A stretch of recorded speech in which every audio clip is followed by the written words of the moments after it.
మర్యాదగా అని చెప్పినప్పుడు మాట విను, నీకు స్వస్థత వస్తుంది. ఆయన మార్చుకోవాలంటే కొంతమంది ఆయన చేస్తుంటే ఆయన మార్చుకోమని చెప్పినాను, నేను మారను, దేవుడు గొప్పవాడు కదా మార్చమని చెప్పంటే అంత పని పెట్టుకోవద్దు. దేవుడే పని కట్టుకుని నిన్ను మారిస్తే నష్టపోతావు, జాగ్రత్త. ఒకటి పొందాలంటే ఒకటి పోగొట్టుకోవాలి కదండి. ఒకటి పొందాలంటే రక్షణ అనేది గొప్ప వరం. ఆ గొప్ప వరాన్ని పొందుకోవాలంటే శరీరంలో ఏదైనా పోగొట్టుకోవాల్సిందే, తప్పదు. ఏదైనా నష్టపోకుండా దేవుని నెమ్మది సమాధానం పొందాలంటే మాట విను. యేసయ్య స్వయంగా దిగొచ్చాడు. దిగొచ్చి, నువ్వు స్వస్థపడి కూర్చున్నావా? రేయ్, నువ్వు ఎన్ని సంవత్సరాల నుంచి పడి ఉన్నావు నాకు తెలుసు.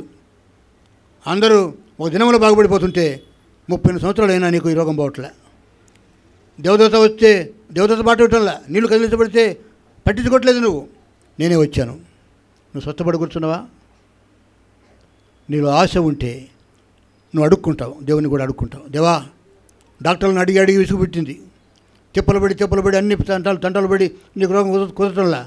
యేసయ్య స్వస్థపతి యెహోవా రాఫా, ఆయనకు అసాధ్యమైన రోగం ఏదీ లేదు అని అడుగుతావా? ఆయన వచ్చాడు, నీ ఇంటికి వచ్చాడు, నీ ఎదుటినే ఉన్నాడు. పైగా ఆయన అడుగుతున్నాడు. వీడు అడగటం ఆయన్ని, అయ్యా నువ్వే వచ్చావా నన్ను స్వస్థపరచమని? యేసుప్రభుని గుర్తించడం లేదు, రోగాన్ని గుర్తించడం లేదు, ఆయన ఎవరో వచ్చాడు అని చెప్పి ప్రభు అడిగిన దాకా నువ్వు స్వస్థపడి కూర్చున్నావంటే ఏమంటాడు తెలుసా?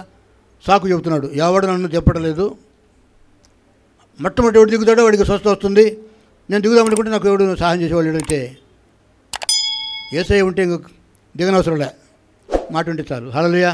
మండపం మీద పడి ఉన్నాడు, సరే నేనున్నాను, నేను దింపుతాను ఆయన యేసయ్య అన్నాడా? యేసయ్య దింపనవసరంలే, ఆయన మాట ఇస్తే సరి జరిగిపోద్ది. కోనేట్లోకి పరిగెట్టుకుని దిగనవసరం లేదు, నీళ్ళలో మునగనవసరం లేదు. మనసుంటే మార్గం ఉంది. హల్లెలూయా. యేసయ్య అడిగినప్పుడు వాడు ఏమి మౌనంగా ఉన్నాడు, ఏం మాట్లాడలేదు. ఏడో వచ్చింది చూడండి.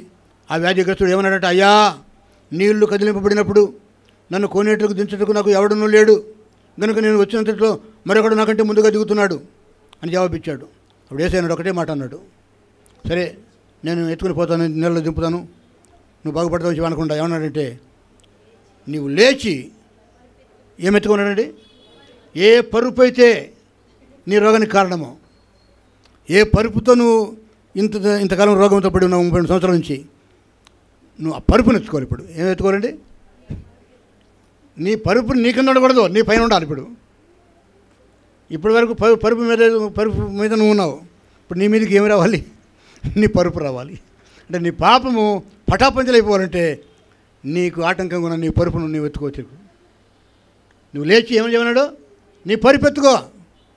నీ పాపానికి కారణం నీ పరుపే, నీ సుఖమే, నీ భోగమే, ఈ లోకమే నీ పాపానికి ఆటంకం. టీవీలు పెట్టుకోండి, ఏసీలు పెట్టుకోండి, కార్లలో తిరగండి, బాగా తినండి, త్రాగండి, మంచి వస్త్రాలు ధరించండి, ఆభరణాలు అన్నీ అవసరమే, అని చేయండి. లోకంలో మీరే దరిద్రమని చెప్పి చెప్పడంలా, అన్నీ కలిగి ఉండి నన్ను మొదట కలిగి ఉండండి. మొదట ఏది ఫస్ట్ ఏది సెకండ్ అనేది మాకు తెలియాలండి. మొదట నా రాజ్యాన్ని నా నీతిని ఎదకండి, ఆ తర్వాత అవన్నీ మీకు అనుగ్రహించబడుద్ది. మొదట రక్షణ పొందండి, మారుమనసు పొందండి. ఇక ఈ లోకము శాశ్వతం కాదని. ప్రపంచ యుద్ధము ఈరోజు రేపు అన్నట్టుగా ఉంది. రోజు కొన్ని వేల మంది చస్తున్నారు.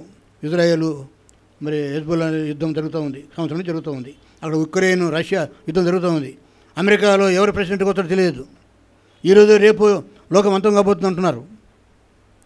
పట్టణంలో పరిస్థితి బాగలేదు, దేశంలో పరిస్థితులు బాగలేవు, ప్రపంచ పరిస్థితులు బాగలేవు, సంఘ పరిస్థితులు బాగలేవు అని ఇంకా బతుకుతూనే ఉన్నాం.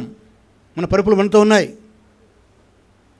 మాకు నీరు ఉంది, మనకు వాక్యం ఉంది, పరిశుద్ధాత్మ దేవుడు ఉన్నాడు, ఆయన గద్దింపు వస్తూ ఉంది, ఆయన ప్రియమైన మాటలు సలహాలు వస్తున్నాయి, సంప్రదింపులు వస్తున్నాయి, ఆయన హెచ్చరికలు పొందుకుంటున్నాం. ఆయనను మనలో మార్పు లేదు. కదలవా? నీళ్లు కదులుతున్నాయి కానీ నువ్వు కదలటం లేదు. నీ రోగం పోవాలంటే ఆయన నీ దగ్గరికి వస్తున్నాడు, ఆయనే దిగి వస్తున్నాడు. గమనిస్తావా? 2 మాటలు చెప్పి ముగించాలి.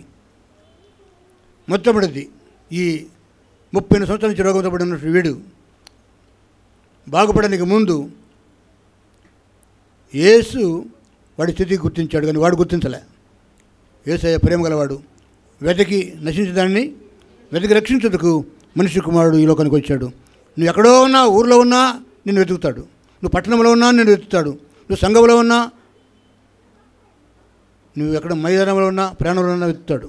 ఒకసారి యేసన్న గారి దగ్గరికి ఒక ముసలాం వచ్చిందట. వచ్చి, యేసన్న గారు, నా కొడుకు మారటం లేదు, నా మాట వినటం లేదు, ప్రభుని నమ్ముకోరా అంటే నా ఇప్పుడు కాదులే అంటున్నాడు.